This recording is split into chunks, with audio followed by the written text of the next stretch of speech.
Irmãos e irmãs, estamos no 33º domingo do ano B, dia 14 de novembro, dia em que celebramos o 5º Dia Mundial dos Pobres, instituído pelo Papa Francisco. A liturgia, já apontando para o fim do ano litúrgico, nos diz: Ele reunirá os eleitos de Deus. E é uma palavra de Deus que nos traz esperança a todos os cristãos. Dia Mundial dos Pobres nos ensina que quem pretende amar Jesus, quem pretende amar como Jesus, deve também amar os pobres como Jesus amou. Portanto, irmãos, a liturgia desse 33º domingo nos coloca diante de um convite claro, explícito à esperança e um apelo à vigilância. O Filho do Homem está próximo. É o Evangelho de Marcos 13, 24 a 32, poucos versículos que nos colocam diante do Filho do Homem que está perto, está para chegar e que é preciso tomar cuidado, estar vigilante para a sua chegada. Aponta para isso também a primeira leitura da liturgia, tirada do livro de Daniel, que anuncia aos israelitas perseguidos e desanimados a chegada iminente dos novos tempos. E a carta aos Hebreus, a segunda leitura, também quer animar a comunidade cristã que se sente perseguida, hostilizada, revivando a esperança, pois Cristo, pelo único sacrifício da cruz, pelo dom total da sua vida, agora está sentado à direita de Deus Pai e espera que seus inimigos sejam postos debaixo de seus pés. É a vitória do projeto de Deus. O Evangelho nos mostra Jesus em Jerusalém, diante da iminência da sua paixão, morte e ressurreição, que fará surgir um mundo novo. Pedro, Tiago, João e André perguntaram para Jesus quando isso vai acontecer, exatamente depois que Jesus anunciou diante dos discípulos extasiados diante das construções e das pedras do templo de Jerusalém, pela sua beleza, pela sua imponência. Vês estas grandes construções? Não ficará pedra sobre pedra que não seja demolida. Mas como reconhecer os sinais da chegada deste dia? O texto do Evangelho desse domingo, ele é um extrato do discurso escatológico. O discurso escatológico ele trata das coisas do fim da história humana. E é um discurso construído em linguagem apocalíptica. E a linguagem apocalíptica, ela usa da simbologia teriomórfica, numérica, cromática, usa de cifras, de convulsões cósmicas, que exige inteligência para ser interpretada. Não são significados diretos, mas devem ser calculados, decifrados. É o gênero próprio usado no Antigo Testamento, na época do Novo Testamento, nos períodos de perseguição. Sol, lua, estrelas, forças do céu, é próprio do gênero apocalíptico. Mostra o próprio cosmos como que sacudido pela presença do Deus vivo e verdadeiro, que é um artifício literário para mostrar o quão próximo está, quão decisiva, quão poderosa é a intervenção do Deus verdadeiro, que é o Senhor do universo. E ele, então, com essa linguagem, anuncia o fim, a destruição das forças do mal, sacode até o sol, a lua, as estrelas. Todas as forças que se opõem ao plano de Deus. É como uma batalha cósmica, sol, lua, as estrelas, forças do céu. Ainda mais porque, além dessa simbologia, nós temos que no mundo grego estes astros eram adorados como deuses. O imperador era considerado um filho de uma divindade, filho de Deus. Mas, diante do Deus verdadeiro, as falsas divindades perdem o seu brilho, são sacudidas, escurecem e caem. E o próprio título, Filho do Homem, reconhece em Jesus o Filho de Deus enviado, o Messias. Diz: vereis o Filho do Homem vindo sobre as nuvens. Alusão ao texto de Daniel. A imagem das nuvens exprime admiravelmente a majestade divina de Jesus. Então ele aparecerá como Deus que de fato é.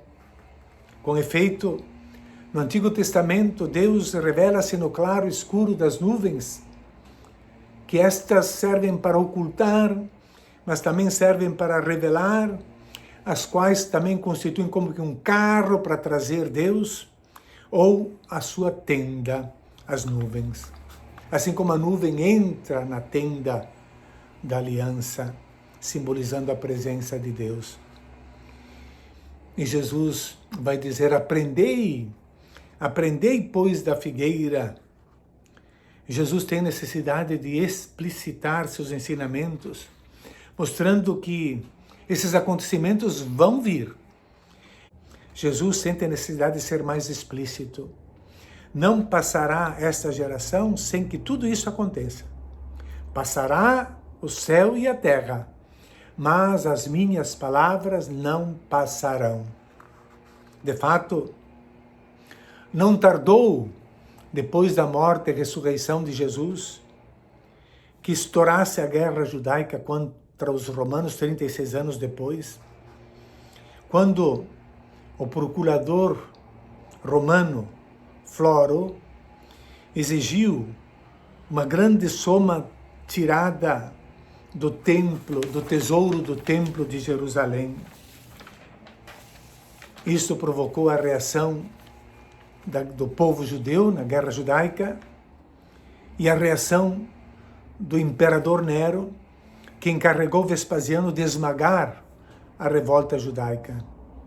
Mais tarde, o seu filho Tito, filho de Vespasiano, após 5 meses de heróica resistência judaica, conquista Jerusalém nos finais do ano 70. Segundo conta o historiador Flávio Joséfo, Tito queria poupar o santuário da destruição total, mas quando viu arder e não podendo controlar o incêndio, pediu que realmente não ficasse pedra sobre pedra, tudo fosse arrasado. Tanto que as muralhas que hoje vemos não são muralhas do templo, mas da parte externa que cercavam o átrio dos gentios. Então Marcos, com essa linguagem, anuncia que antes da chegada do dia de Javé, do dia do Senhor, do Messias, haverá um tempo de tribulação, de sofrimento e de perseguição. Mas a vinda gloriosa de Jesus é garantida. E esta vinda marcará um novo tempo de alegria e felicidade. A grande questão é quando? Quando isso vai acontecer? Jesus diz: quanto àquele dia e hora ninguém sabe, nem os anjos do céu, nem o Filho, mas somente o Pai. A partir de Daniel, esse dia passa a designar o fim do mundo. Mas como é possível que Jesus não conheça este momento, sendo ele o Filho de Deus? E ele diz: depois de uma grande tribulação, que aponta para esta ruína de Jerusalém, que é a figura do fim do mundo, quando a abominação da desolação estará estabelecida no lugar onde não devia estar. É o Império Romano, é a profanação do Império Romano que destruiu Jerusalém e destruiu o Templo de Jerusalém. O tempo de crise é terrível. Os discípulos devem estar atentos para não desanimar diante dessas catástrofes. E tampouco devem deixar-se enganar pelos falsos projetos de salvação que toda hora aparecem aqui e ali, porque o texto denuncia claramente esses falsos messias e falsos profetas nos versículos 21 e 23, imediatamente anteriores ao texto da liturgia de hoje, que é de 24 a 32, Marcos 13. Jesus nos pede, então, para observar a natureza, a figueira. Quando na figueira brotam novas folhas, novos ramos, sabemos que o verão está próximo, chega uma nova estação. As comunidades cristãs também devem esperar pelos sinais dos novos tempos, mas não há data marcada. A comunidade acredita nas palavras de Jesus. Ele é o Senhor. Ele tem a história nas suas mãos, apesar das aparências. Como conclusão, podemos dizer que a mensagem central desse texto quer nos mostrar que Deus se faz presente nas crises da humanidade, especialmente quando tudo parece estar perdido, quando parece que o mal vence, mas não é verdade. Segundo, Deus nunca nos abandona, e o encontro com Ele deve ser preparado, não cai do céu. É com perseverança, enfrentando os desafios e provocações dos poderosos do mundo, que o reino será construído. O desespero não pode fazer parte do horizonte cristão, porque Deus é o Senhor da história. Os cristãos, por isso, não cruzam os braços, mas atuam na construção do reino. Devemos pedir que Jesus, no seu regresso, possa encontrar uma comunidade vigilante e atuante. Jesus diz que a história dos povos e a história dos indivíduos tem um fim, tem uma meta, não estão perdidas, temos um ponto de chegada a alcançar.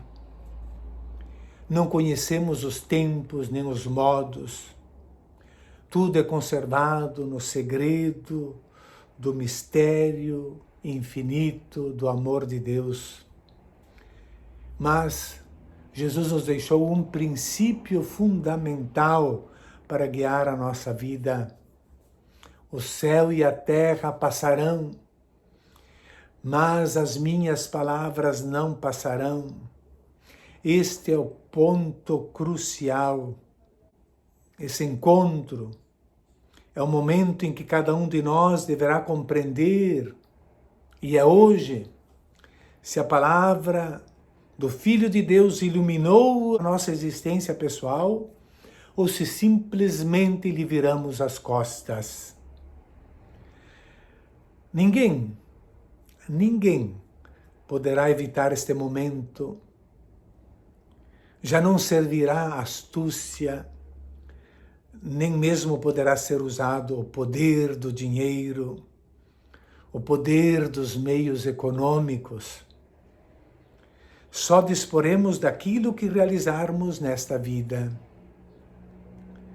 acreditando na palavra que não passará.